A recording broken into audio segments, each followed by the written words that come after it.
Hey, peace. Peace and elevation. It's your brother Mike X. Welcome to the Wake Up Project podcast.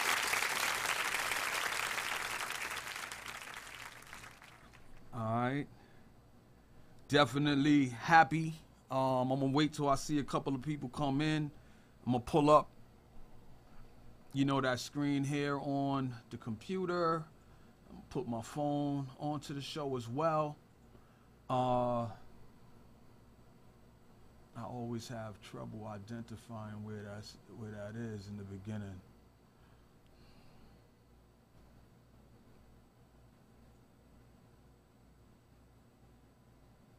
There you go. All right.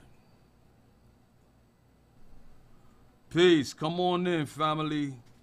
Come on in. We have a Father's Day show today, and what we want to talk about tonight on the Father's Day edition of the Wake Up Project with Brother Mike X, we want to ask the question, what habits, customs, morals, and values must we adopt as men to heal ourselves so that we can play the vital role that we need to play in the healing of our families and neighborhoods?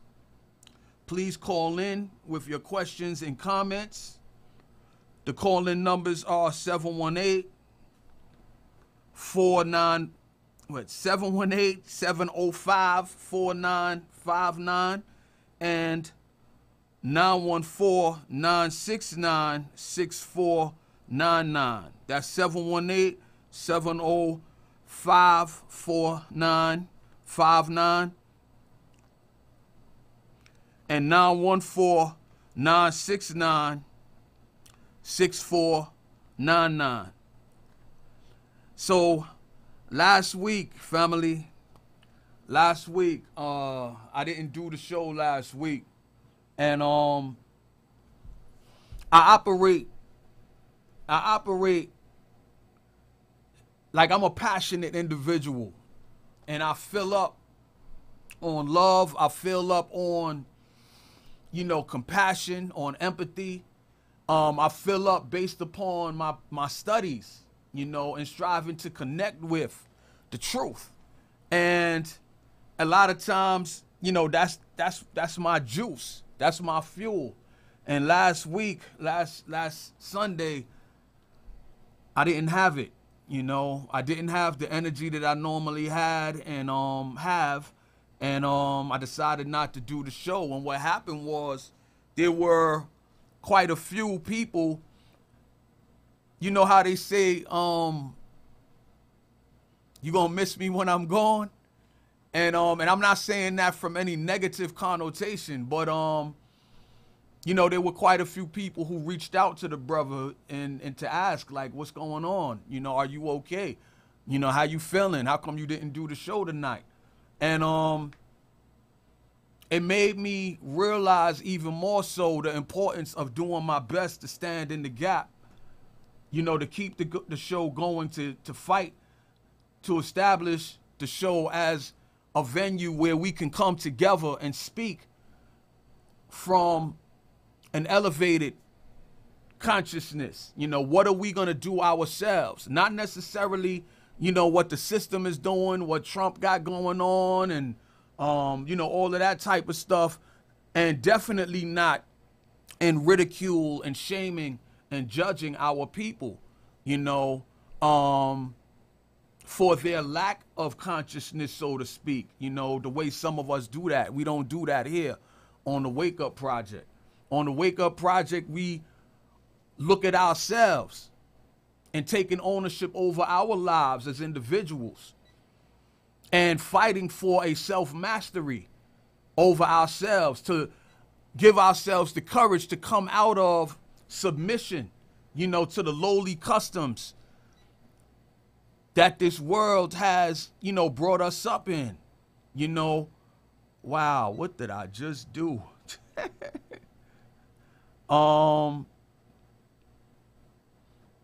So yeah, here at the Wake Up Project, we strive to keep our vibrations high. And we've been doing that for the last 3 months, I feel. We've been keeping our vibrations high. And some of the energies that are swirling around social media that are focusing more so on, you know, some of that other type of, you know, energy. You know, for the most part, we've kept that out. You know, we've had a lot of wonderful callers. We've had individuals come through to the show and, you know, share their positive viewpoints. And we need to continue that. We need to continue that. I'm not trying to get you to follow me. I'm trying to help you to build up the courage and inspiration in your own life, to pursue your life the way you want it to be, instead of feeling like you have to submit to things the way they are. And if you just suffer through that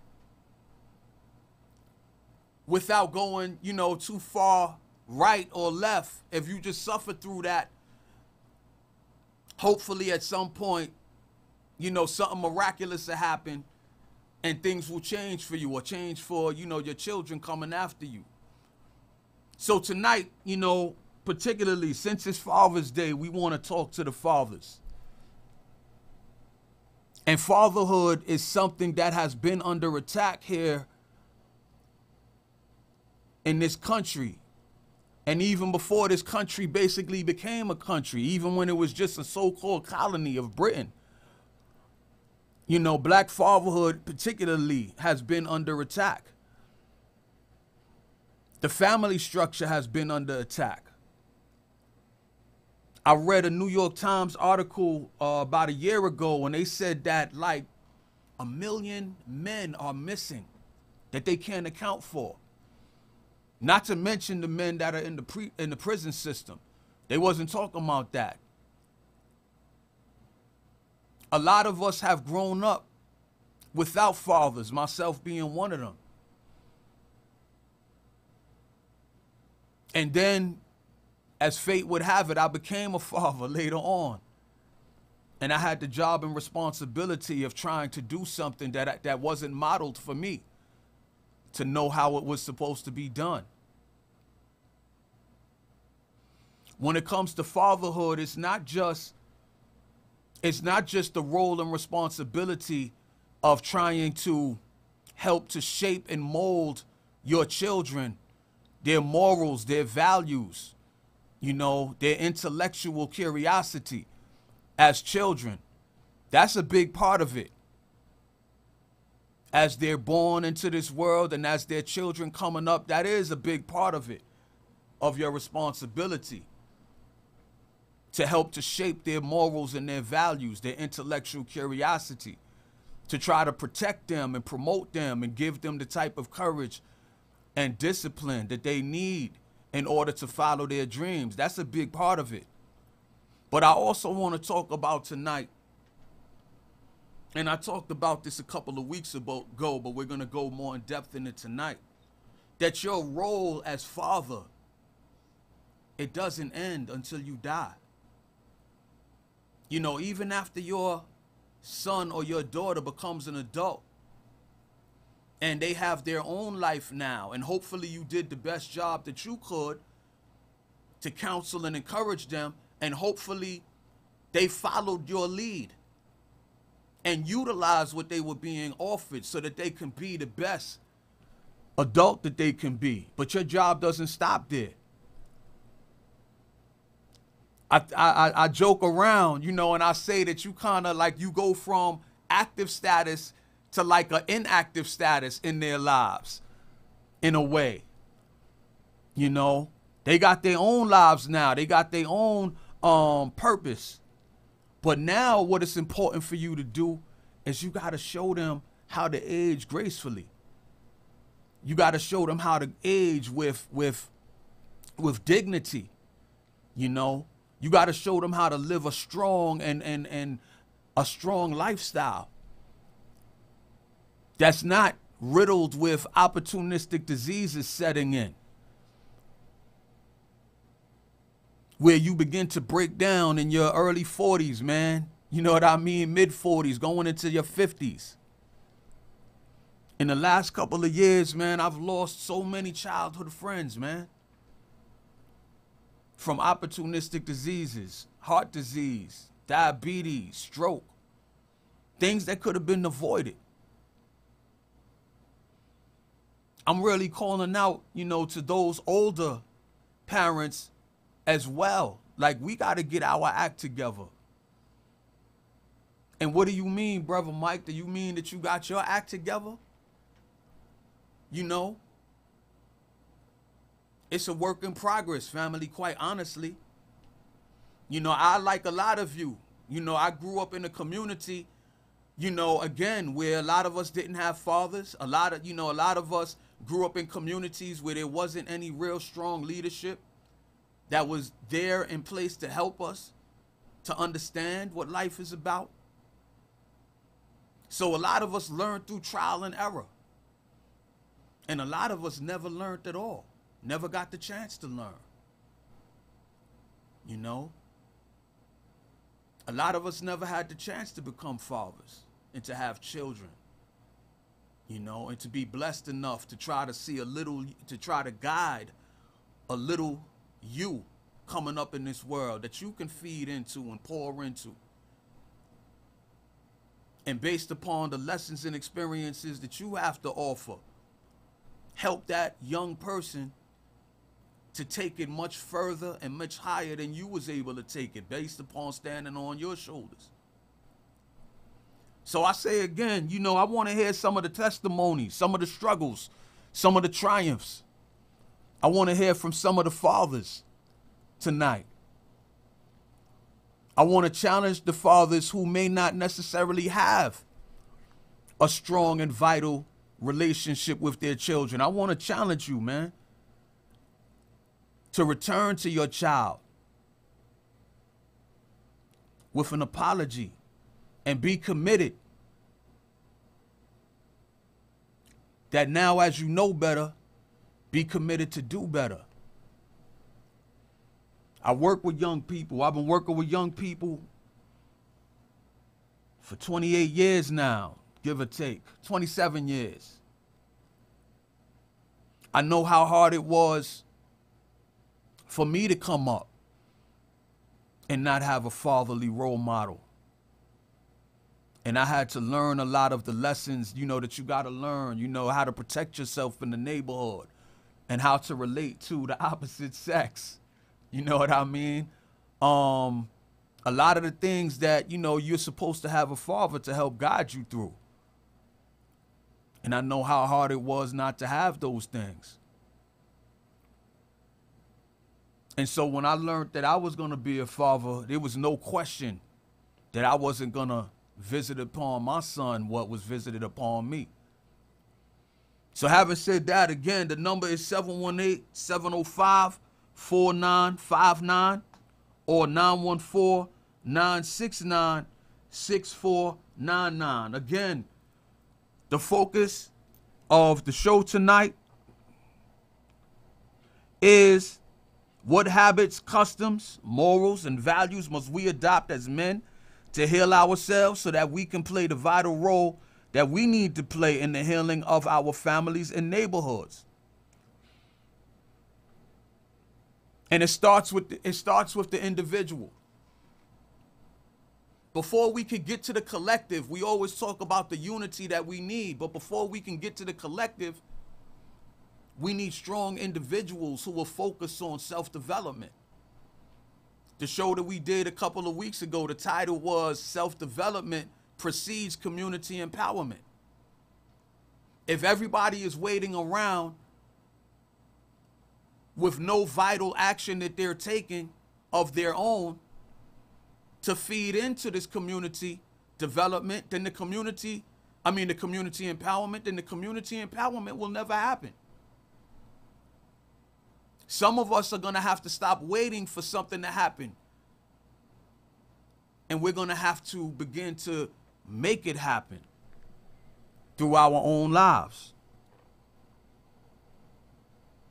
So having said that, I'm going to go into a video right quick. The Wake Up Project. The Wake Up Project it's a call.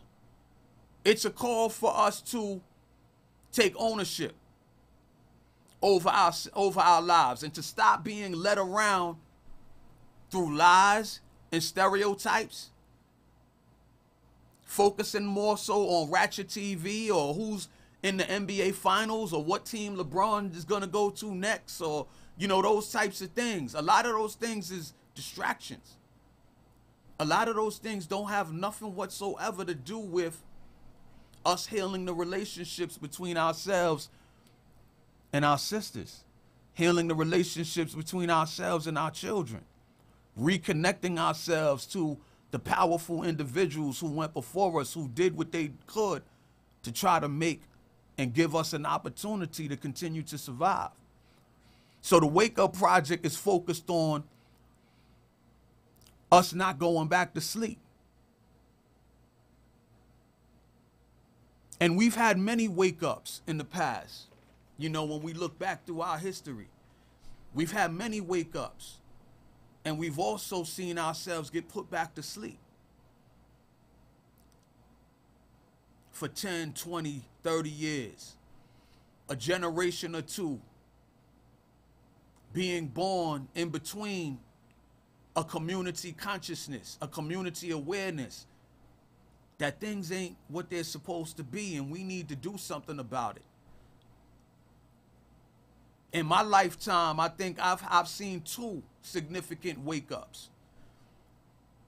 And I was born at the end of one of the most famous ones, the Civil Rights Movement, Black Power era, where people were fighting for public accommodations, the right to be able to sit wherever they wanted to sit in a bus, the right to be able to go into any restaurant or any, you know, and eat and be afforded the same dignity as other paying customers, to fight for the right to vote. You know, all of that happened right before I was born. And at around the time that I was born, you know, the people who fought, the strongest people who fought for the civil rights movement and the Voting Rights Act and all of these things, that leadership was killed. It was assassinated. It was imprisoned. It was covered up. And throughout the 70s into the 80s, man, it was one of those dark periods.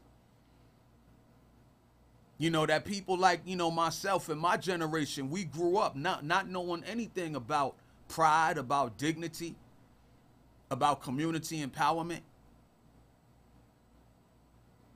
And I talked about this before, the late 80s.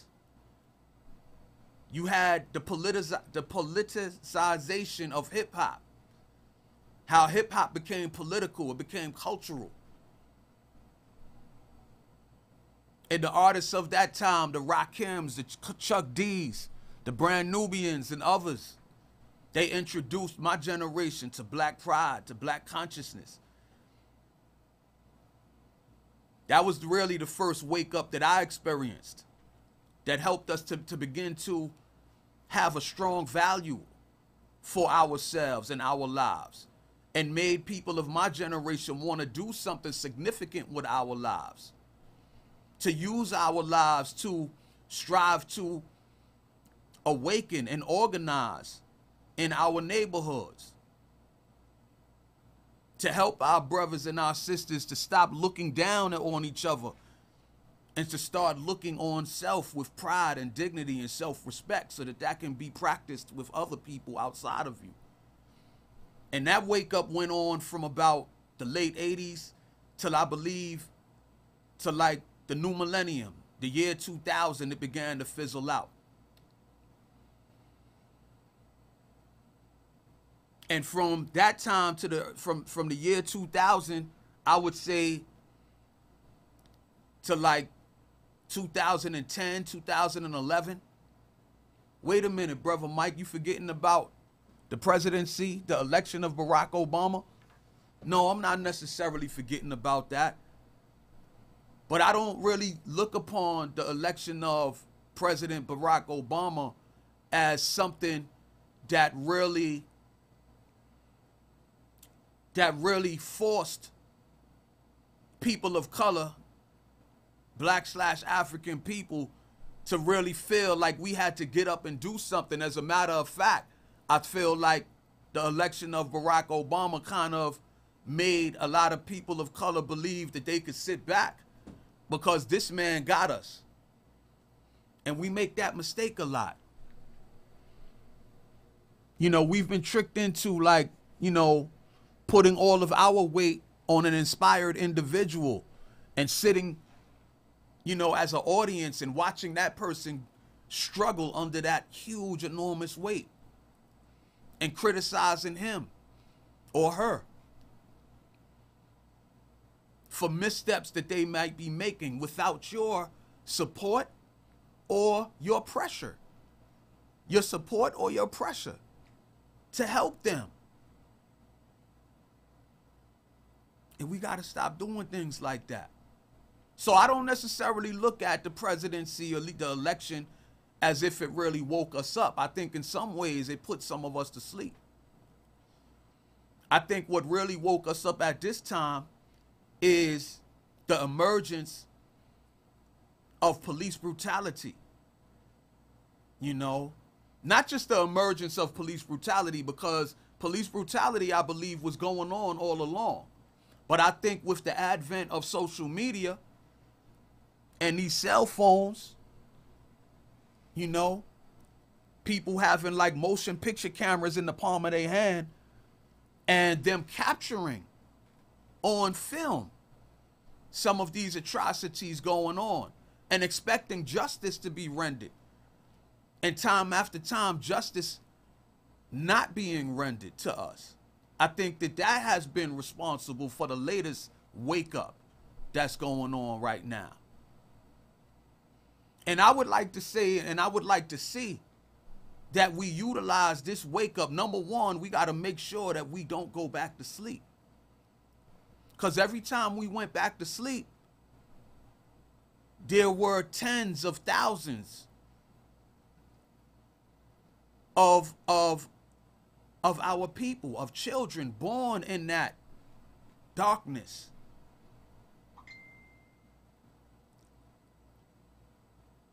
You know, that are struggling. You know, they really don't know what this world is about. And they don't know how to navigate this world. And a lot of them are falling through the cracks. And as they fall through the cracks, instead of us recognizing and putting the proper blame on the system, a lot of times we're putting the blame on the people who's falling through the cracks. And so I say, let us not fall back to sleep. Let each and every one of us do what we can to take ownership of this wake up. Whether it's getting back in a strong and vital relationship with your children, making peace with our sisters, our women, and vice versa. Whatever it is that we got to do it now. Our communities are changing before our eyes. And a lot of us are just sitting back with no plan, no strategy. So we got a lot of work to do, family. Again, the number is 718-705-4959, 914-969-6499. I say happy Father's Day to the fathers who are out there doing their thing, who are struggling and striving to provide for children to the best of their ability. Let's get it going, family. So right now we're going to go to the video. It's a quick video. And when we come back, we're going to get back into the show. I would ask you to please hold on your phone calls until the end of the video. All right. Family, this is Brother Mike X. Welcome to another clip from my YouTube channel, Brother Mike X Speaks. You know, before I start tonight, I want to ask you to do me a favor. I would like for you to connect with me on Instagram at Brother Mike X. That's BruthaMikeX.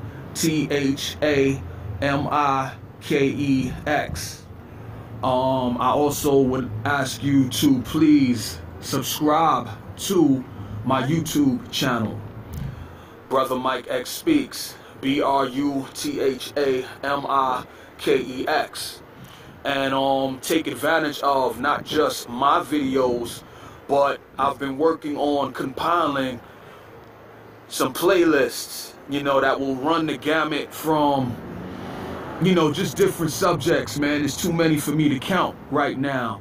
But there are a host of, you know, beloved family members who are taking advantage of social media to put forward content, you know, videos, discussions, you know, documentaries, and other things to help edify the family, to help turn the light on so that we don't have to continue to grope around in spiritual darkness, you know, to grope around in, you know, self-hatred, you know, to grope around subject to political corruption, you know what I mean, and economic exploitation. You know, there's a host of family members, man, that have been striving to use YouTube, man, to, you know, be responsible journalists, you know, to just share, you know, love, to share hope, you know, with whoever is willing to take the time to take advantage of it, man. And, you know, and I am, you know, one of those individuals. So, you know, I ask you to take advantage of, you know, connecting with me in those ways and sharing, you know, whatever you might find relevant, man, you know, so, you know, we need to take advantage of this moment, family, because this is what has been happening. Right now, we are in the midst of another wake-up period.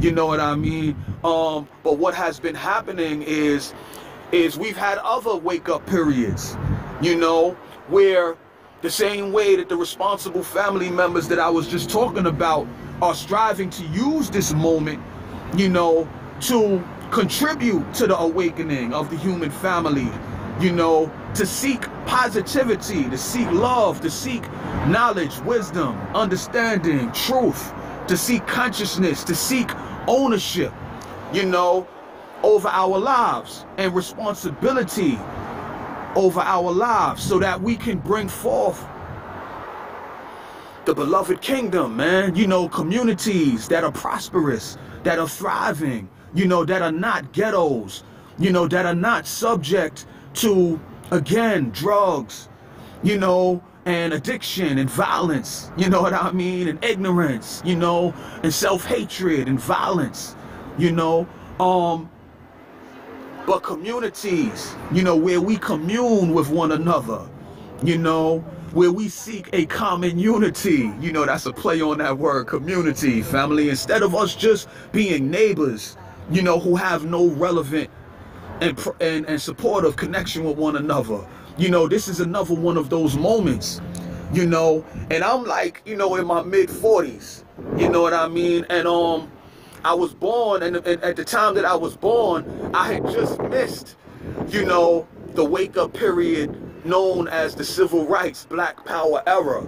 You know, I was born on the cusp of that, you know, 1969. And so as I grew up, you know, I went through a period of darkness, you know, where they had killed our leadership, exiled our leadership, imprisoned our leadership. You know, I grew up in a time where there was what you can call a white backlash that wanted to undo, you know, the steps forward, for lack of a better way of putting it, that we had made during the Civil Rights Black Power era. You know, so I was raised in that dark period, you know, where there was this white backlash. You know, we gonna knock those niggas back into their place, you know what I mean? And that continued through the 70s. It continued into the 80s.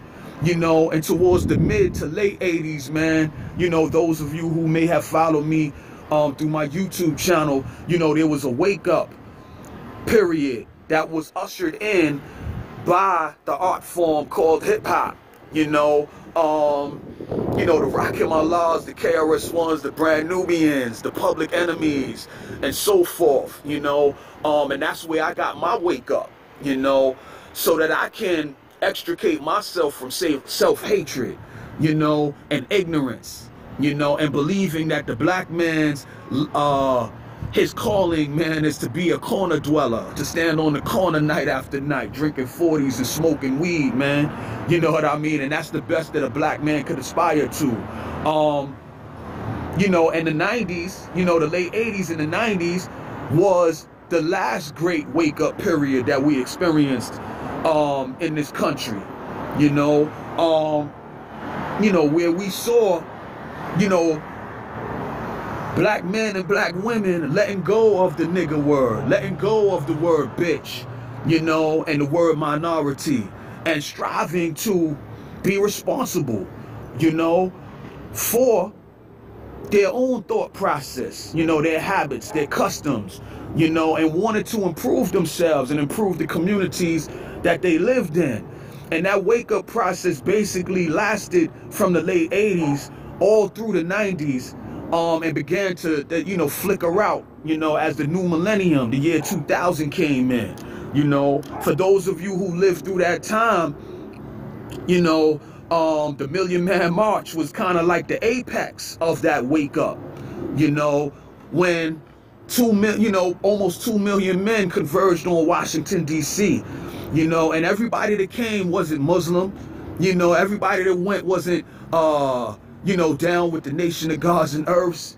You know, they wasn't down with a particular culture or a particular spiritual point of view. It was just, you know, people who wanted more, you know, for themselves and for their family, you know. And then it was an insect crawling on my screen. You know, the Million Woman March. You know, in 1996, Minister Farrakhan and the Nation of Islam went to the United Nations here in New York City, and had, you know, what was called the World's Day of Atonement. No, I'm wrong on that. Wow, I just misquoted. I got to get that information back. But anyway, they went to the United Nations here in New York City, and in 1997, you had the Million Women's March, you know, in Philadelphia. And, you know, there was, you know, I think the Million Woman March, as far as attracting, you know, both brothers and sisters, you know, who wanted to continue the energy of the wake up, you know, the call to responsibility amongst the black family. There was just as many people at the Million Women's March as was at the Million Man March, you know.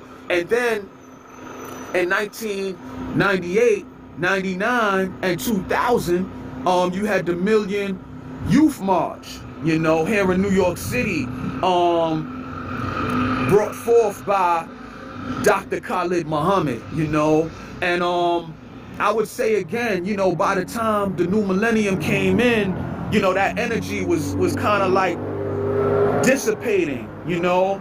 And as the new millennium came in, you know, the level of consciousness, as far as I could see, it kind of, you know, it dematerialized, you know. And, you know, we went through the first 10 years or so, you know,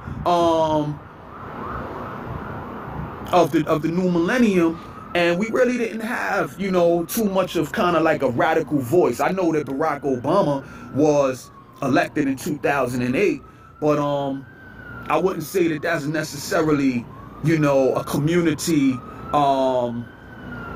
you know, rooted activity that brought a whole lot of change to the community. Anyway, family, I talked about that longer than I wanted to. In 2016, you know, we see another wake-up period, you know. And this wake-up period, you know, quite honestly, for some, you know, even though there's been those of us like myself who have been awakened, you know, for, a long period of time. You know, my awakening came back in like 1991 is really when I accepted my responsibility as a black man to strive to contribute to the need for community activism, you know, for local efforts, you know what I mean, to connect with the local social, political, economic needs, you know, of the community that I live in, you know, to strive to make some positive things happen, you know what I mean.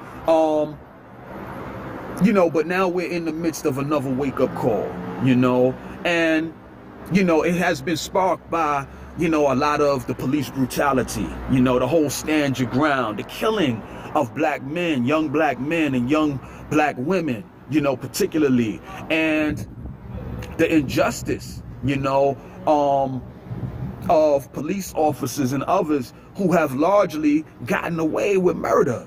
You know, that has been directly consequential in bringing forth this latest wake-up call.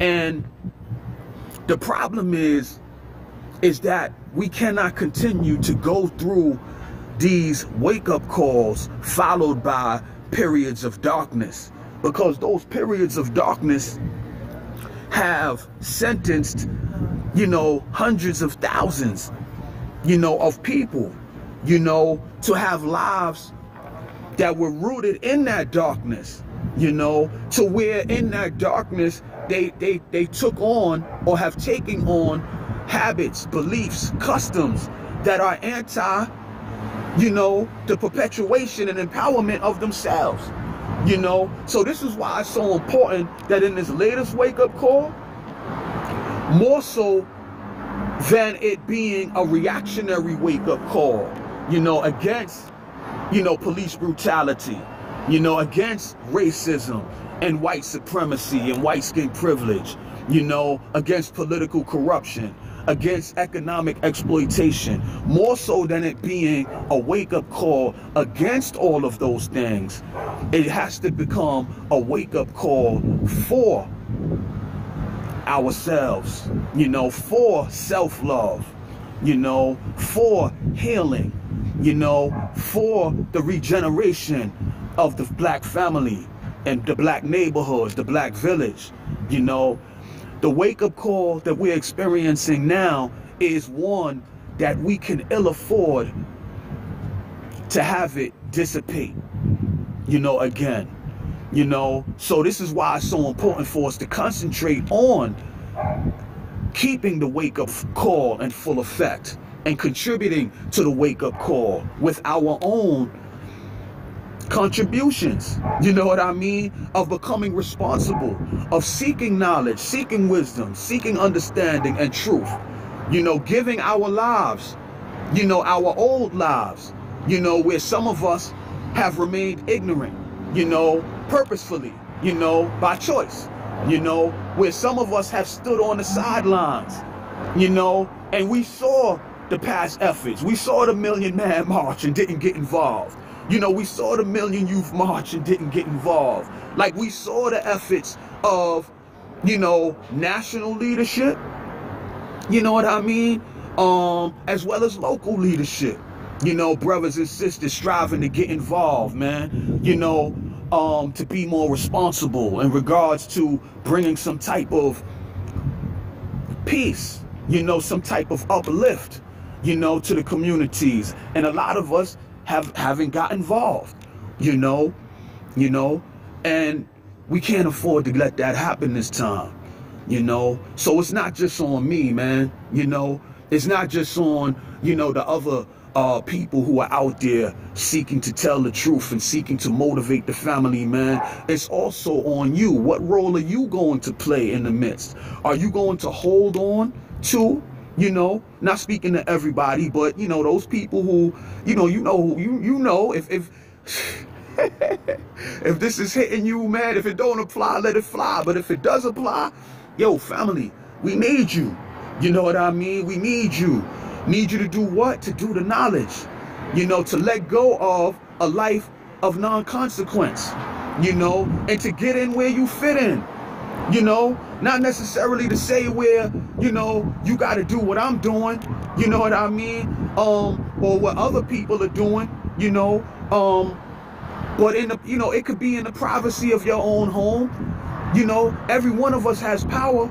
Every one of us has a circle of friends, a circle of loved ones and neighbors, people who care about us, people who we influence and who we impact. You know, we got to be responsible on how we use that influence. What are you gonna highlight? You know, what are you gonna empower, you know, through your thought process, you know, through the identity that you have carved out for yourself? You know, is it gonna be ratchet conversations, you know, slander, you know what I mean? You know, you know, is it going to be ignorance, you know, that you push into the community and into the lives of other people that you can have influence over? Or is it going to be consciousness, you know, responsibility, you know, a life that is lived in the light of truth, you know what I mean, and love, you know, to where you can add on to the influence, you know, of other people, you know, who are out there striving to present, you know, the truth, you know, as they see it, to help the community to become empowered again, you know, to where some of the people that you know, they might not be necessarily feeling Brother Mike X, you know what I mean? But they're feeling you, you know, and through you utilizing, you know, this humble effort, you know, to strive to add value to our people and to the community, you know, you can take the messages that you hear, you know, and you can begin to, you know, break it down, you know, with your children, you know, with your brothers and sisters, you know, with your loved ones, with your family, you know, with your coworkers and others, you know, and that job is just as important or even more important in some ways, you know, where you can get the light of truth into some of the nooks and crannies, you know, where the light of truth needs to be shown bright in, you know. I can't make it to every community, you know what I mean? And others, you know, we don't live in, you know, we need people who are on the ground in different communities, man, to stand up and to be counted, you know. I was building with one of my brothers tonight, man, and he brought forth this saying, you know, instead of raging against the darkness, man, you know, light a candle, you know what I mean? Instead of raging against the darkness, light a candle, you know, make that your contribution. You know, the positive is always going to be powerful, more powerful than the negative. You know, what you are pro is always going to be more powerful than what you are anti. You know, it's easy to be anti. It takes much more ownership and responsibility to actually stand up and be pro. You know what I mean? So it's crazy, family, because, you know, what's bugged out is this ain't even really what I wanted to talk about tonight, man. I really wanted to talk about racial justice, you know what I mean? And so I had a lot of points here, so I don't even know, you know, if I'm going to get into that, man. I probably might just do a part 2 on that, you know. So what I'm going to do now, man, you know, this video, this is getting a little long, but I pray again. I pray that the words that I spoke tonight will find you and help to inspire you, you know, and challenge you, you know, to take positive ownership, you know, of your life, you know, so that you can contribute, you know, to this wake-up call, you know, to bring forth a new reality, you know, a new humanity, particularly for the black family, you know, who have been knocked down and held down through ignorance, you know, through the sowing of inferiority or a belief in our inferiority in these neighborhoods, man. Like, yo, you can be a difference maker, and I pray that you choose to become one, you know. So now this fire department across the street from me, man, yo, they gonna mess up my video with they shining lights and they sirens, man. So I'm gonna take that as my cue to cut this short, man. And you know, I hope to build with you soon, family. So keep pushing, keep striving, you know what I mean?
comment. Those of you who have my personal number, you could text me right quick, or you could just put it in the live comments and let me know if the audio is back. And you know what's crazy? Like, while the audio just went out just now, I was dropping some serious science. Like, I was telling us how to solve world hunger just now. No, I'm playing. I'm playing. But thank you for letting me know that we had lost the audio. Wow. So what I was saying, and I don't know how long the audio was out, what I was saying is, you know, again, the personal challenge to individuals. You know, particularly right now, I'm talking to the men on this Father's Day. It's time for us to really fight to be men again, in the most positive sense of what manhood is supposed to be about. I know how manhood has, you know, we've been tricked into participating and believing that our manhood is to be found in the flesh. I feel you, son. I feel you. But our manhood is not to be particularly found in the flesh alone. Even though we're flesh. Yeah, it's on now. They said it's on. It's back on. I know that this society has tricked us into believing that how many women we can take advantage of is how we prove our manhood. I know that the society has tricked us into believing that, you know, being tough, being a tough guy, you know, being able to, you know, defend, you know, take advantage of people on that physical level. They've tricked us into believing that that is tied into your manhood. But it's much more than that. It's much more than that. It's time for us to take advantage of the mental, emotional, spiritual faculties that we've been blessed with. We're not just here to be animals and thugs and criminals. You know, that has been introduced into our community so that they can lock us up and keep us imprisoned. And to keep that thug, that criminal mindset going amongst us. But that thug, that criminal mindset, that take advantage of the women mindset, that not be there for your children mindset. Enough is enough for that, family. Enough is enough for that. Some of the things that we've suffered through. In the last show, we was talking about the crack epidemic of the 1980s. And how a lot of us, you know, a lot of us participated in one way or another in that. And a lot of us sold their lives down the drain for 1 or 2 years of riding high. I know a lot of people from my neighborhood, man, got locked up for 10, 15, 20 years. Some of them people are just now getting out of prison. We got to re-educate ourselves. We need to unlearn and relearn what we need to do with our lives. So, again, the number is 718-705-4959, 914-969-6499. The topic tonight is we're doing honor to our fathers on this Father's Day. And we're challenging our black men, our fathers, to reassert our positive presence in these neighborhoods and in the lives of your children. And if you have young children, you should be striving first and foremost to lead by your most positive example.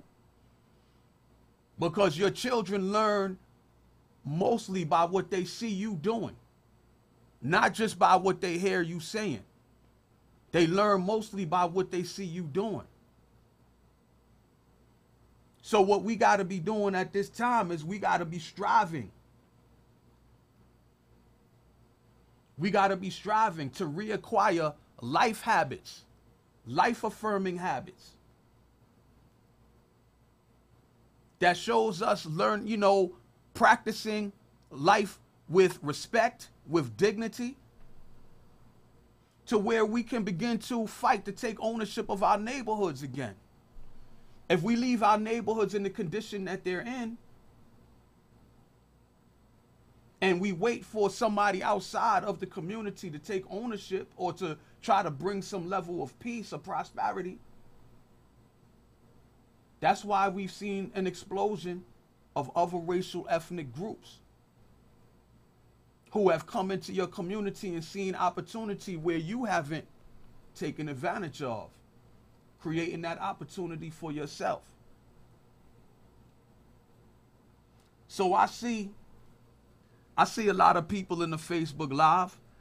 I don't know if you know the number, but I would like to hear from some of you.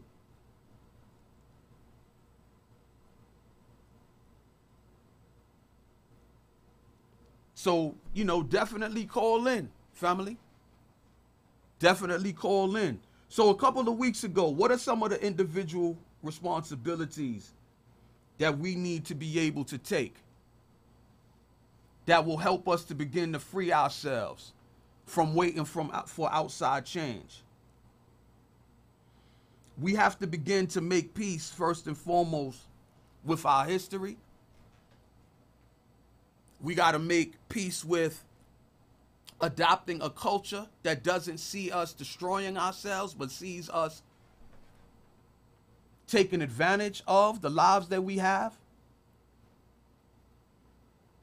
A lot of us have been participating in a slow death through the habit of eating, a slow death through the habit of maintaining like a ratchet thought process. And I know ratchet is, one of those newfound, words for crazy or whatever. We have a phone call. Peace and elevation. Please introduce yourself. Let us know who's calling, where you calling from, and what's on your mind tonight. Peace. This is Veronica calling from Chicago.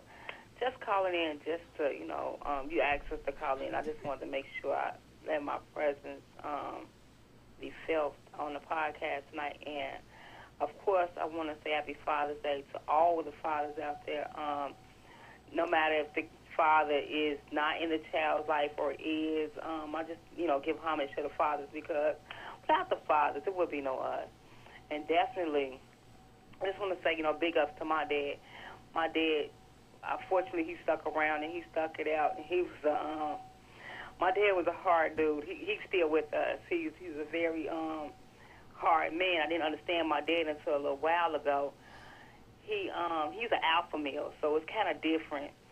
I never understood what his rage and anger coming from, and the things that he would try to teach us, but it came out to a whole nother level. But nevertheless, I really love the guy. He really took care of us, and he's still around. Unfortunately, some things went down, but I definitely respect the guy, and I actually respect all fathers. I know it's this thing is out about the deadbeat dads and which I really don't try to feed into that, because under certain conditions, a lot of those guys, they're just not able, or they don't understand the significance or the importance to persevere and to be in that child's life. Mm-hmm. But I just called in to just kind of share my thoughts on a few things, particularly Father's Day, and homage to the brothers out there. Mm-hmm. And happy Father's Day, Brother Mike, as well. Thank you, sis. What are some of the things, as as a woman, a sister, what are some of the things that you would like to see, some of the habits, some of the behaviors that you would like to see the brothers begin to commit themselves towards? To be in support of. Growth and development, first and foremost, for them to just begin to work on themselves. Mm-hmm. And to be their best person for their children, for their offspring. Mm-hmm. And also, I would definitely, I would want them to, do knowledge, read and study, and gain more, intellect on this world. Mm-hmm. And those are definitely some things that I will be rooting for the guys. To gain knowledge of self and to practice self-love. I guess a lot of things I would like to see. A lot of things, being more committed and opening up for women to really understand the obstacles that, that they feel they go through. Because we all go through stuff, and I know sometimes it's kind of hard for us to communicate. I would like to see our communication get better. I feel you, sis. I definitely feel you on that. All right. Is there anything you'd like to share before you? Not really, brother. I mean, great show.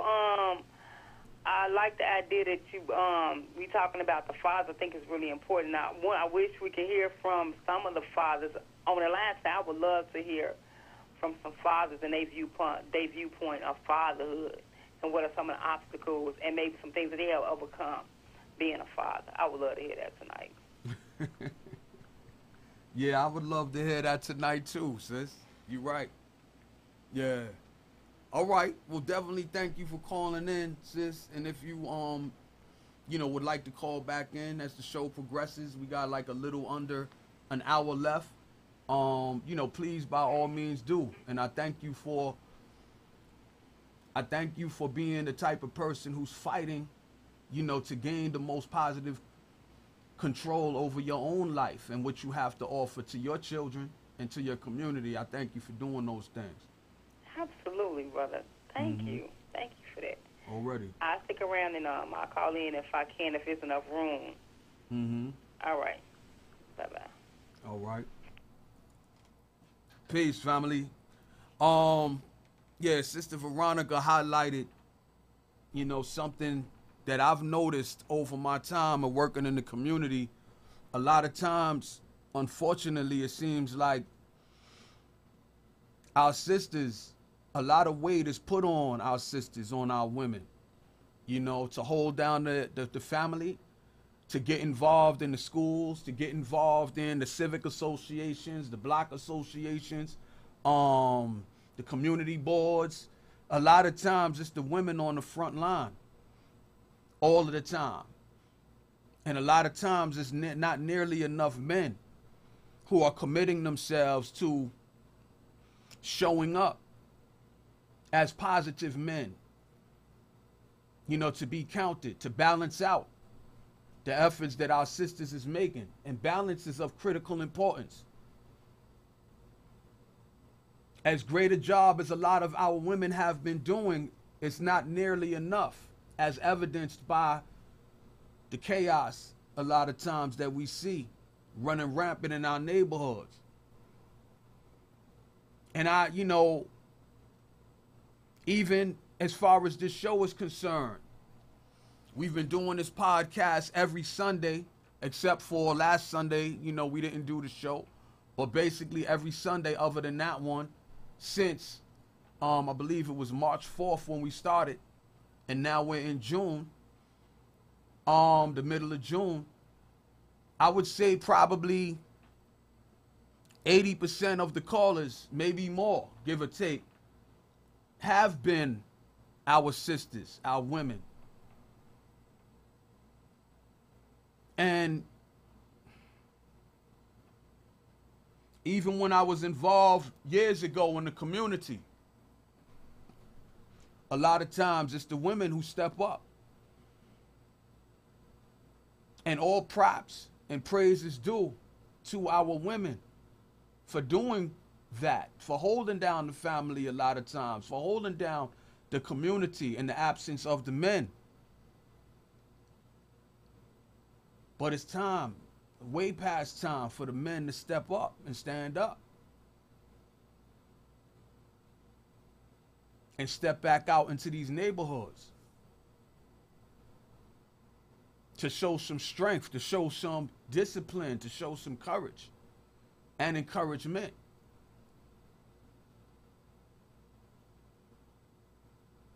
And I don't know what it's going to take. Well, that's not even, to be honest with you, that's not even really for me to, obsess over. That's for other people who are not involved, I guess, the way they should be and could be. That's for them to obsess over, because I've been involved for almost 30 years. I've been involved in one form or another, throughout the 90s, throughout the new millennium, and now in this decade that we're in, and we're like two years away from 2020.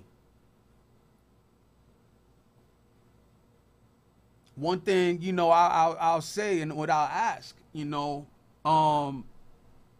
this is a heavy job. This is a heavy job to strive to keep something like this going. I had asked the other day on my social media, what is it like to have knowledge of self and surrounded by a sea of others who are doing all that they can to remain stuck in blissful ignorance. It's very hard. Conversations like this, most of us don't want to have.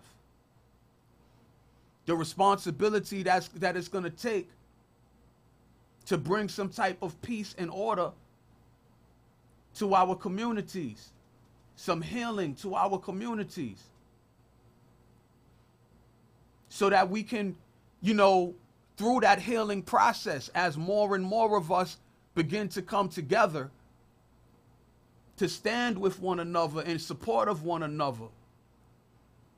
This is how we're then able to go into economics, entrepreneurialism, business construction, the taking over of our economic foundation, to where instead of when you spend your money in the businesses and that money immediately leaves your neighborhood to go into enriching somebody else's neighborhood, if we can ever get our act together, we would be able to create jobs for ourselves, open up businesses for ourselves, create a condition where that money can be recirculated into much needed projects in the neighborhood itself. It wouldn't be where you're sitting back all of the time waiting for somebody to have pity on you. You would be able to create your own services. And sometimes I don't know if, I know I'm in some ways, I gotta be honest with you, some of these conversations become very taxing. And I continuously, sometimes allow myself to get pulled back into having some conversations that it's time for us to move on from. Those of us who say that we understand.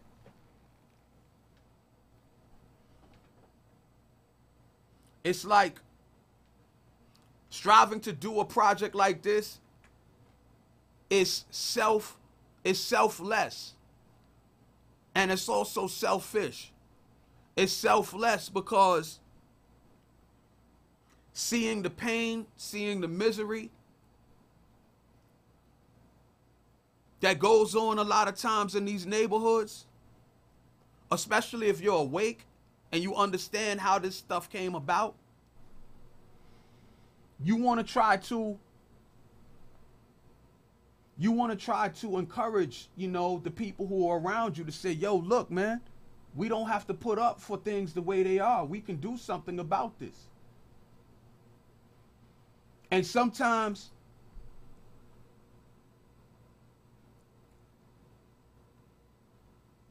there's moves that you can take that you don't necessarily take because you make a target out of yourself sometimes when you begin to take these types of actions. When you begin to stand up in your community and speak out against injustice, a lot of times you put a target on your back. And I understand that. But by not taking the actions of trying to rally people together so that we can improve ourselves as individuals, and we can, hopefully lay claim to the power that comes through unity and organization. It's like a slow death that we participate in,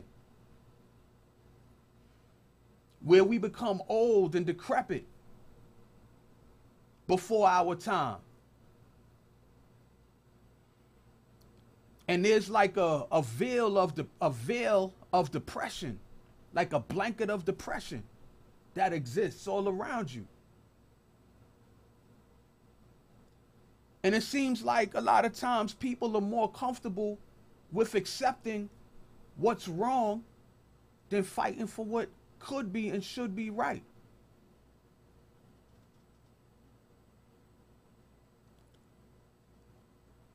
And I understand all that's been done to keep us in that darkness.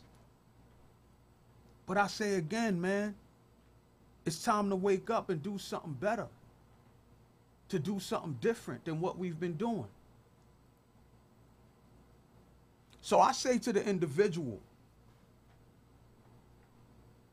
who had enough of that, who wants more than that, I say to you that you can have more than that. Anytime that you decide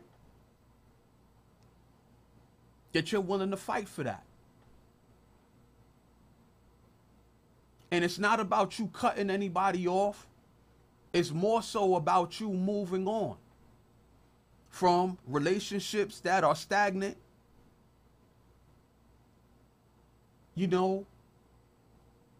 and that goes for whether it's, friends or neighbors, associates, or sometimes it might even be, family. Like, you don't owe anyone your suffering. You don't owe anyone, your being unfulfilled. You don't owe that to anyone. Your life has value. You have strength that you don't even know about. And it's time for us to begin to, move into that. And I hope and pray that, I do have faith that I'm doing that. And it's not just about what you know or how much you know. Because we got a lot of people in our neighborhoods that know a whole lot. But unfortunately, a lot of times, knowing is half the battle. A lot of times we don't have enough people who are actually practicing or using the information that they have to give birth to a new life that they're living as an individual, so that they can show by example that life can be a good thing when you participate in it as it being a good thing. And I gotta admit, I'm one that I haven't always understood how important it is to put yourself first, and how important it is to muster up the courage to where if nobody wants to change or wants to try to grow or get down with a higher level of existence, then it's upon you as in that individual to muster up the courage to do it to the best of your ability as that individual. And there was times when I was so revved up on, gotta save the community, that I was in the process of not doing what I needed to do for my own life.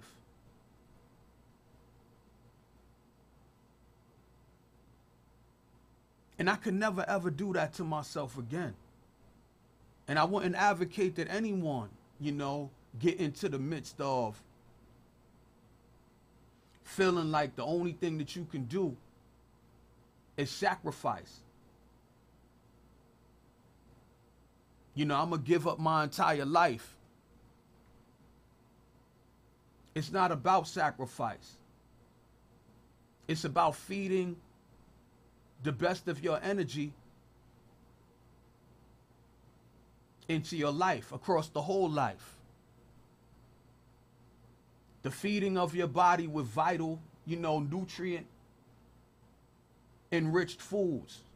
No more that life is an itch and then you die stuff. Give yourself permission to live your life with confidence, with courage. And don't worry about that crabs in the barrel mentality stuff and practice. Yeah, people are going to hate on you when you begin to exhibit courage and faith in your own skills and talents. A lot of times, yeah, people they're going to pray for your downfall. They're going to withhold their support from you and watch you struggle under the weight of some project that you might be working on. But you got to have enough courage in yourself. You got to have enough belief in the truth that you were created in. You got to begin to exercise faith in the talents that you have, the creativity that you have, and you just got to keep on going.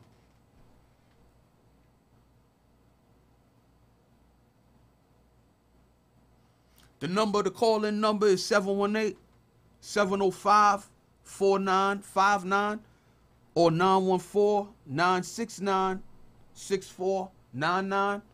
Again, what we've been talking about tonight is paying homage on this Father's Day to the fathers, those who are doing all that they can presently, whether they're raising young children or whether they're still striving to be a role model to adult children that they may have. To show these adult children, man, how to grow and how to age and not give up. We paying homage to you. And we're also calling those who, for whatever reason, they may not have been involved in their children's lives. It's never too late, family, for you to get back involved. And it's really about you working on your own healing, you working on balancing out spirit and flesh, fighting, to heal and regenerate. And know that people are watching you, even when you think that they're not.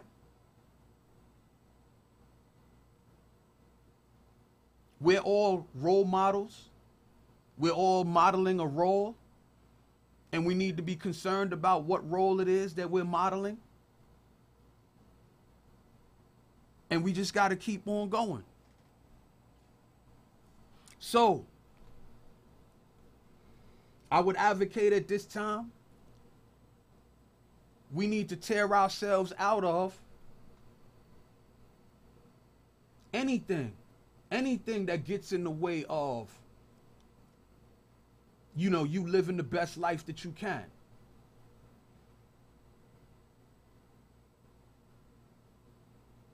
I just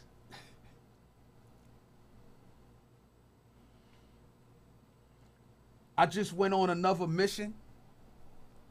I'm on my way. I'm striving to get down to, vegetarianism.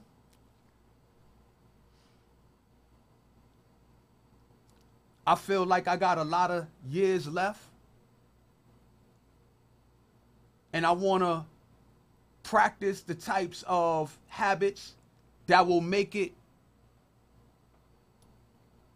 realistic for me to have that type of belief that I got a lot of years left.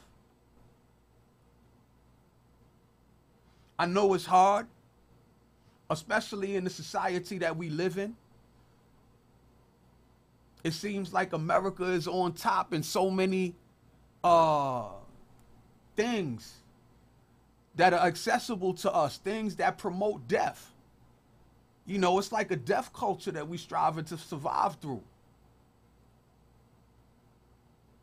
And it's not just the cigarettes and the alcohol, but it's also the processed and chemical foods that we're eating, the GMO foods that we're eating. And it's like,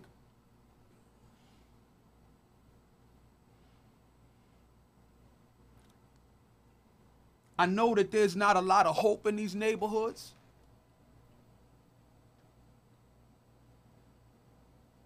But I just do what I can to try to keep it going. Like, what is it that we're living for? And is it just basketball or sports? Is it just music and entertainment? Whether we're participating in it directly or whether we're just fans, is that what life is about?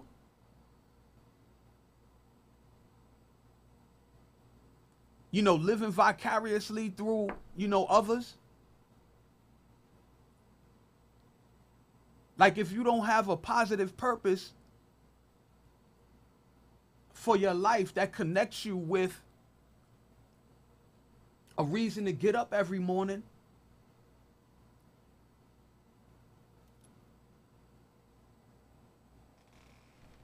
then we realize why a lot of times we see more and more of our children not wanting to relate to us. Our children being wayward and delinquent. And we putting the blame on them, but with the real blame and responsibility, it falls back to us.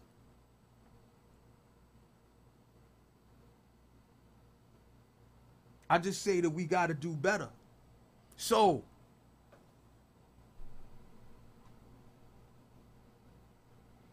you need a purpose. You need a calling. And a lot of us have purpose and a lot of us have calling that we haven't even taken advantage of yet.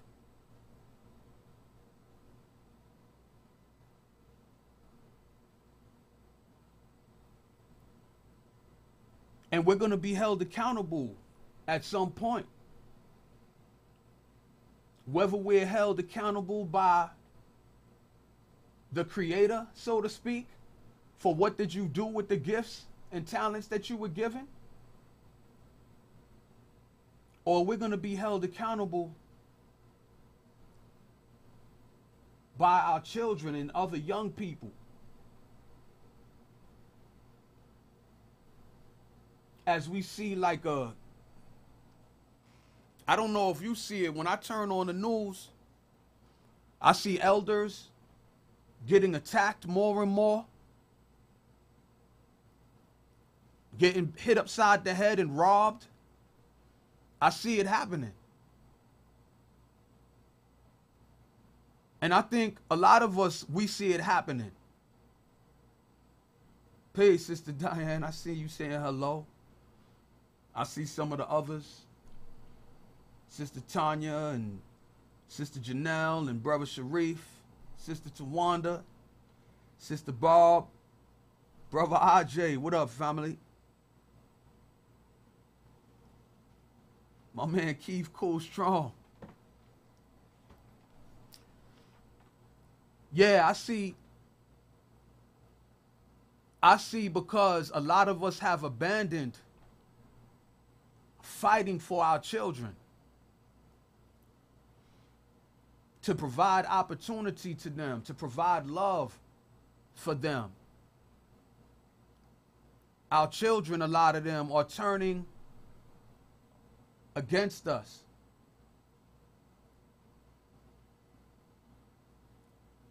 And that's a population I don't believe that I'm a part of. And I'm not trying to be a part of that population. That group that's just out to lunch and is not doing, enough, if anything, to offer our children better than what they've been forced to deal with. I've seen it happen. I've seen children that were raised without love come up in hate, in anger and hatred towards their parents and other adults. It's a sad situation. Peace, brother Jermaine. I'm going to try to get down there at some point, family. Our good brother Jermaine, he's showing and proving how to become an entrepreneur, how to believe in himself and his dream. And I wish you every success, family.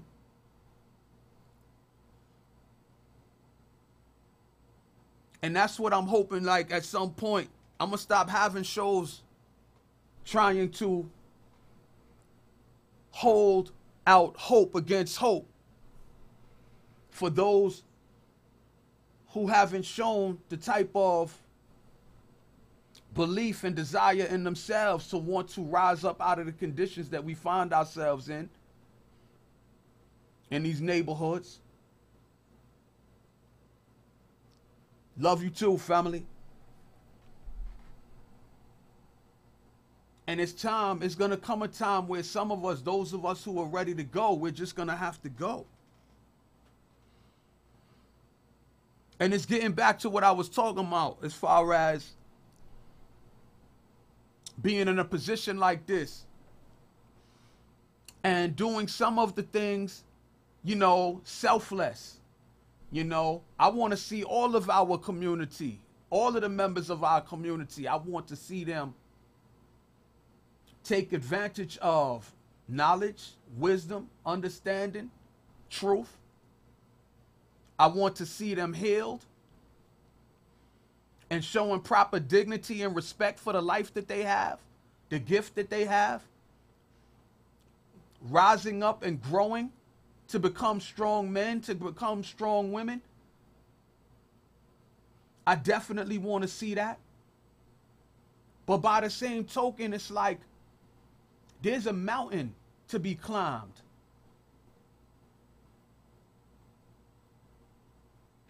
And that mountain is to be climbed by those who have gotten past their cycle of anger and fear. Anger at the system for what has been done to them, and fear to stand alone if you must. And there's a mountain to be climbed.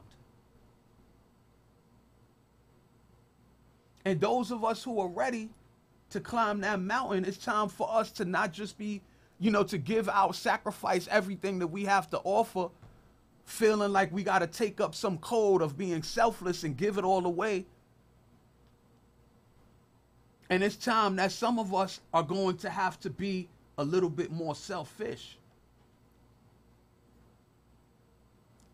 to learn the necessity of practicing a healthy relationship of love, self-love. Peace, brother men too. Sister Diane says, when we properly discipline our children, we often receive the respect deserved, as opposed to those that give the child everything except discipline. I agree with that, family. I've seen enough evidence of when you raise your children with love and respect and appreciation, and you don't try to beat them into submission. Submission to what? Submission to what? A lot of times we're not really practicing anything strong enough to where we should expect the child to want to submit to what we're offering. Some of us, not all of us. But I've seen that when you are practicing a healthy self-respect and dignity in your own life, and you strive to lay your life bare, to the children, to the youth, that a lot of times they will turn to you with love and respect. Even if it takes a couple of years. I've worked with young people long enough to where there are some that I know couldn't stand me. You know? Because as someone who's worked with young people as a professional, as a counselor, a youth counselor, or some of the other titles that I've held in working with young people, I didn't pat them on their back when they was wrong. Because I knew that that was setting them up for a downfall in the future. So a lot of times, you know, I would hold them accountable to the truth. And I would tell them and make sure that, you know, that none of them would ever be able to say of me or lump me in with the rest who didn't put them on or attempt to put them on. I would never let that happen. So, you know, there were times when, you know, some of the young people that I was working with, they didn't have a whole lot of appreciation, you know, for me. Because I was trying to hold them to a higher standard of being a young adult in training. But a lot of times I would see some of these young people 10 years later. And some of the ones that, you know, I knew really didn't like your brother, like very strongly. To a person, most of the time, it would be, yo, Mike, oh my God, thank you so much. You were so right. Like, that's what we got to do, man. And it's and it's going even above and beyond again. It's not just about what you're saying. It's not just about what you're saying. It's about what you're practicing. My brother Mentu, my brother, I don't know how to pronounce this, Naberu. My brother said something on social media the other day. He was talking about a lot of these people in the so-called conscious community. And he was saying that a lot of them are not really conscious. Some of them just know a little bit of history. You know? And they know how to name drop. But as far as, you know, and they try to hold you accountable to falling in line to their incomplete thought process.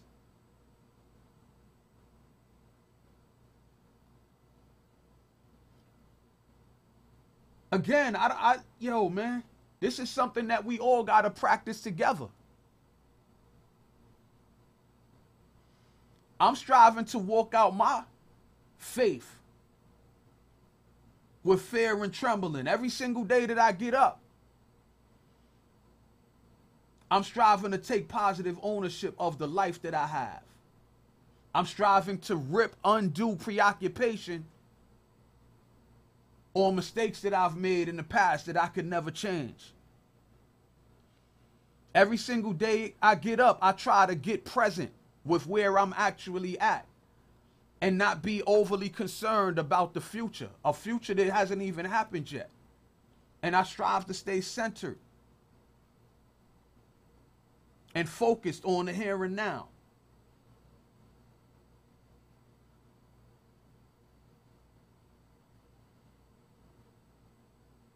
And I strive to move with dignity and respect and appreciation for the people that I come across.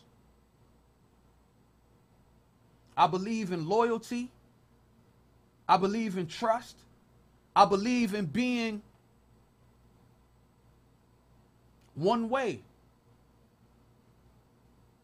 to those that, you know, I interact with. I don't believe in that two-faced stuff, that hypocritical stuff. I believe like you should let somebody know where you stand. If y'all got some, you know, dislike for one another, then live and let live. But don't be two-faced. Don't let somebody develop a loyalty and a trust in you, an expectation in you, and you're not willing to be reciprocal in that or to show reciprocity in that.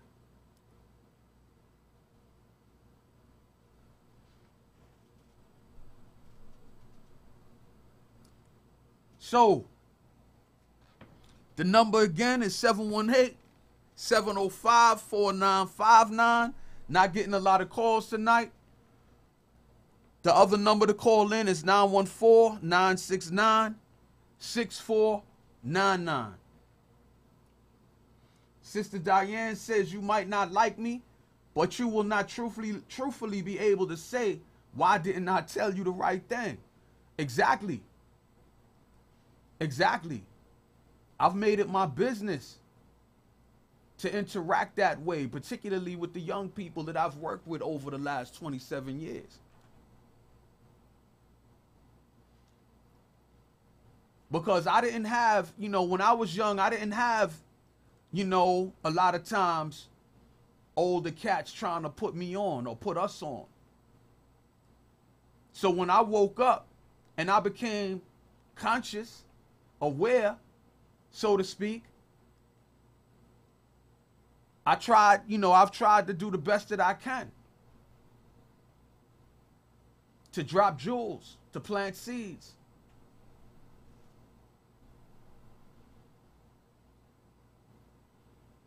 And again,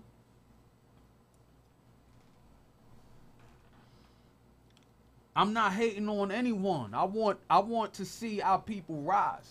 I want to see our people find their gifts and their talents and their strengths. There's things that I would like to see begin to happen in our neighborhoods. I would like to see us, instead of competing, organizations competing for a few dollars here and there from locally elected leadership, us practicing division and competition over a couple of dollars here and there from the local city councilman or state assemblyman or state senator. I would like to see us find ways to stand together in the cause of bringing life back into our neighborhoods again. I think that we need to have a lot of programs and rallies and community building gatherings that are geared towards giving encouragement to the community. Those who have the strength to lend that type of encouragement. We need to be teaching how to eat to live again. Health and wellness programs and services need to be sought out and presented in the communities. We need to be looking for opportunities to bring skills and trades back into the mix, to provide opportunities to the young people amongst us, so that they don't believe that the only way to get ahead is by selling drugs or singing and dancing or catching a football or shooting a basketball. Not saying that there's anything wrong with those fields per se, but if those are the only fields that we allow our children, our people to believe that there's any opportunity in, then we sentence ourselves to more of the chaos, confusion in our communities. The hustling, the selling drugs to each other, and another, what is it? What do you call it? Sex trafficking is another one that's become big. in our communities. It destroys us from the inside out. Not just the victims, but also the perpetrators. It destroys you. It eats away at you. As you feed on your brother's flesh, as you feed on your sister's flesh, it takes away your humanity. The hustling, the selling drugs, the robbing, the stealing, the scamming. You are a parasite. You are getting by feeding off of the life force of your family. And you're losing your own humanity in the process. So that can't be the way forward. There's only so many people who could get in the NBA.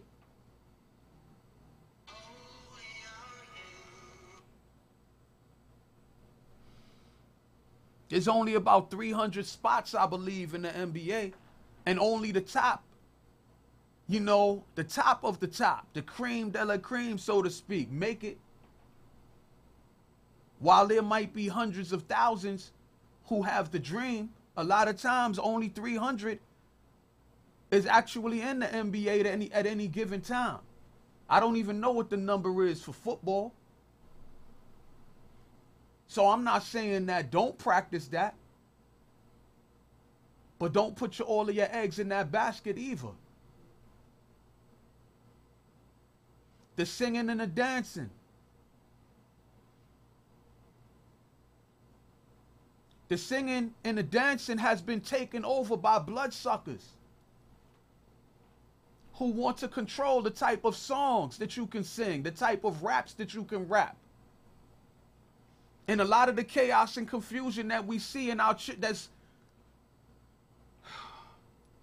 sucking the life out of our children is coming through the music that's playing over the airwaves.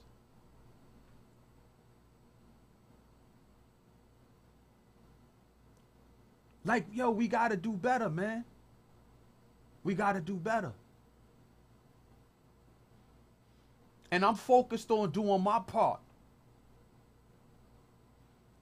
And as hard as it is to stand in this gap, to try to offer you an opportunity to come on board, I'm going to continue to strive to do that. But it is a heavy weight, family. It is a heavy weight, man. And so when I didn't do the show last week, a few people called and was like, yo, Brother Mike, you can't let the show go. Are you planning on, I'm like, nah, it was just this Sunday. But also I said to some of those people that,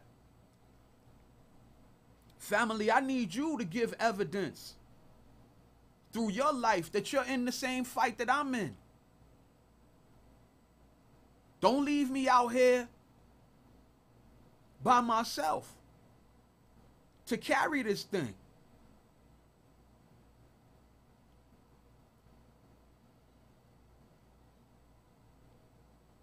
See, because as a conscious black man, so to speak, an awakened individual,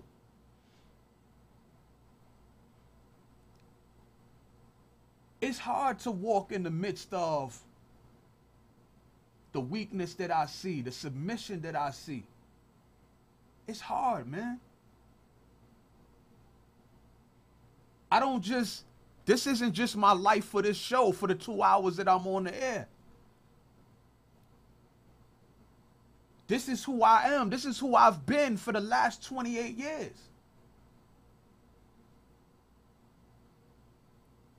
This is why a lot of people, that saying, ignorance is bliss. A lot of people don't want to know nothing about no politics. They don't want to know nothing about economics. They don't want to know nothing about no culture, no history.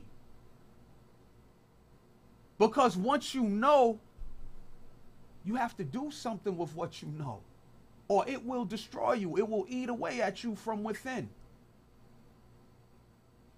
I'm compelled to move forward by the consciousness that I have, to continue to strive to move in that consciousness, And when and if I don't, then depression follows. It's very heavy. But I'm not asking for your pity. I'm just asking you to do your part.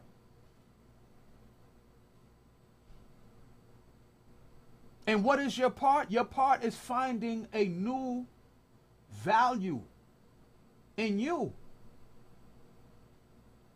You are great. Potentially great. You were created from greatness. But your problem is that you have submitted to living a life of weakness and addiction. And when I say addiction, I'm not just talking about weed or coke or heroin or some of those types or alcohol. Some of us are addicted on materialism. Some of us have sex addictions.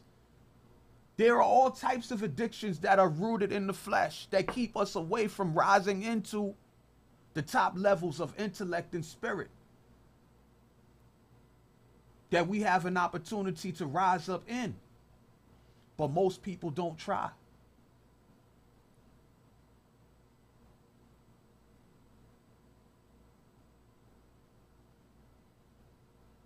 I realized that I had to balance out what I know with what I do.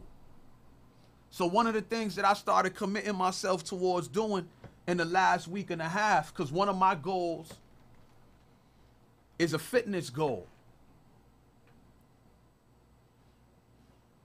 So what I'll do a lot of times when I leave work, I'll run to the cafe or to the bookstore so I could, do the knowledge, so I could study.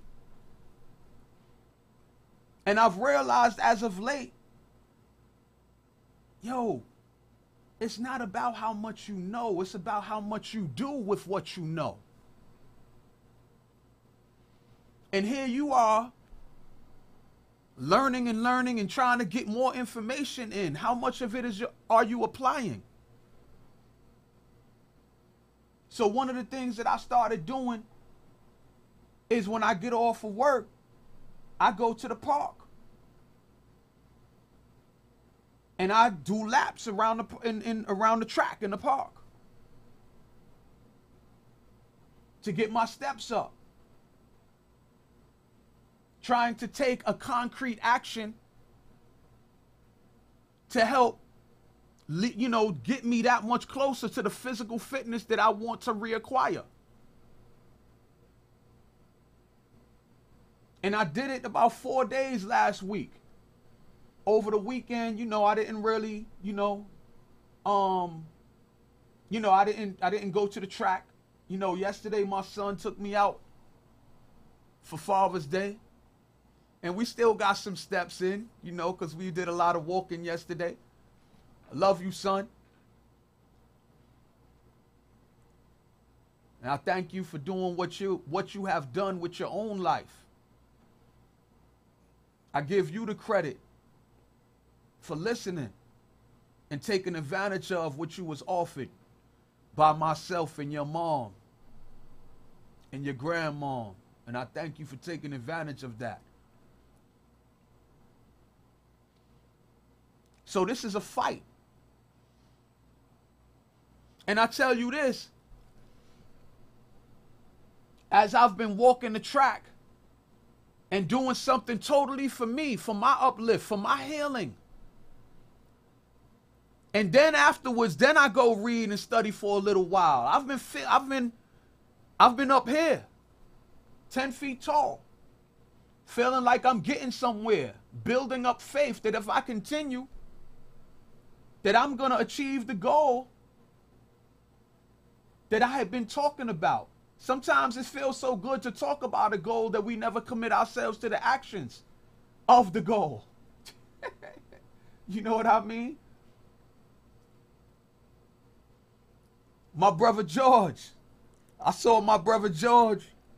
He says facts, health is wealth. And my brother George is representing that. I ran into brother yesterday, I believe. And I'm very impressed and gratified, man, to see my brother in such strong health. And not just in such strong health, but with a consciousness, a sharp consciousness that he's practicing. And we talked about how committed, you know, he shared with me how committed he is to providing a good role model for his children.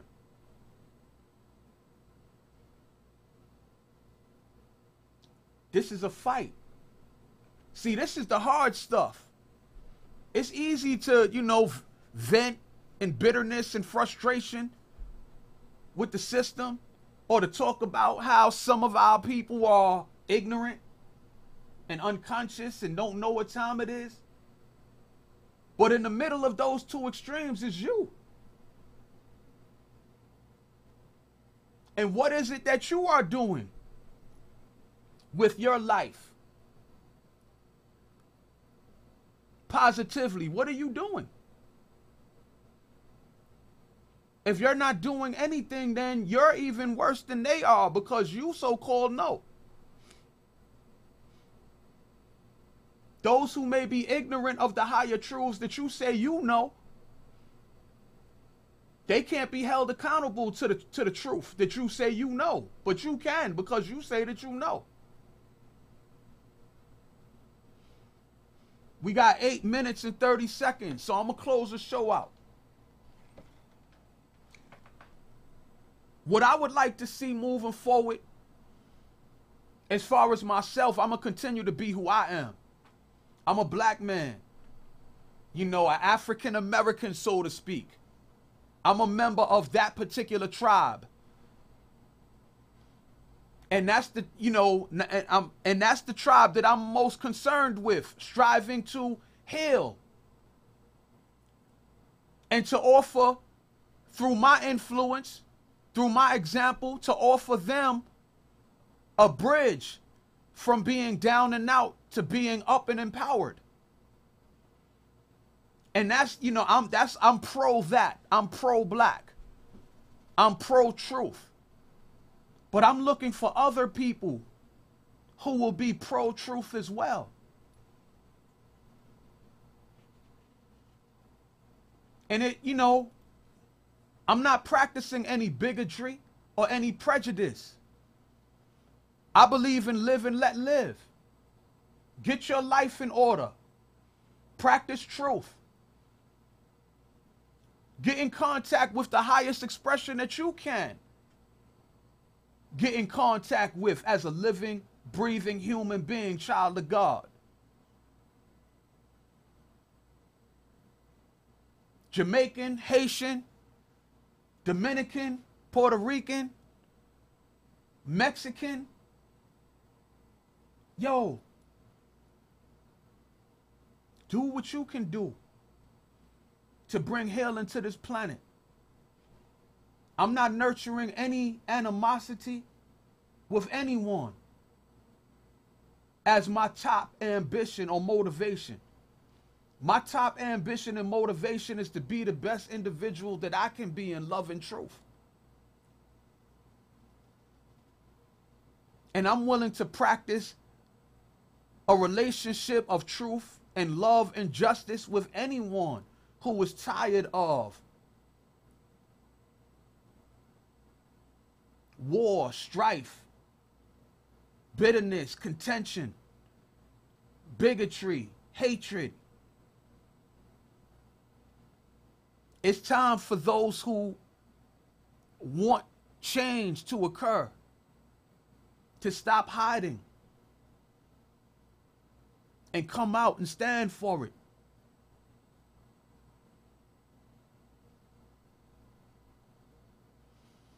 We got 5 minutes left.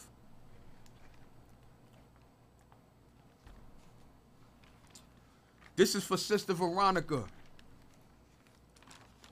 Because Sister Veronica, she had, you know, took it upon herself to capture the 50 books from our book list that I read a few shows ago. And I was going to read it again tonight, but I'll put that on the agenda for the next show.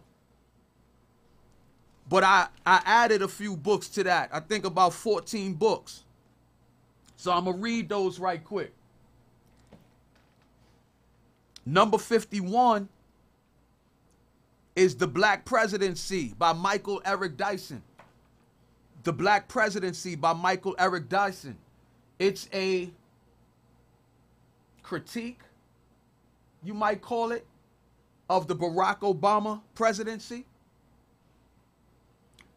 Number 52 is Tears We Cannot Stop, a sermon to white America, also by Michael Eric Dyson. 53, Losing the Race, Self-Sabotage in Black America by John McWhorter. McWhorter, McWhorter, I think you would pronounce that.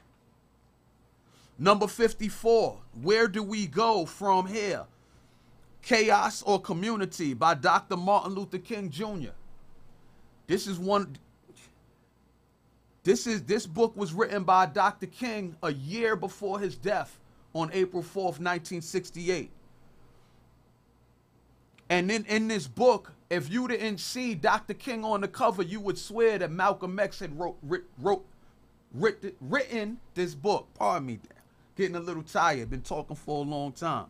Number 54, Where Do We Go From Here? KSR Community by Dr. Martin Luther King Jr.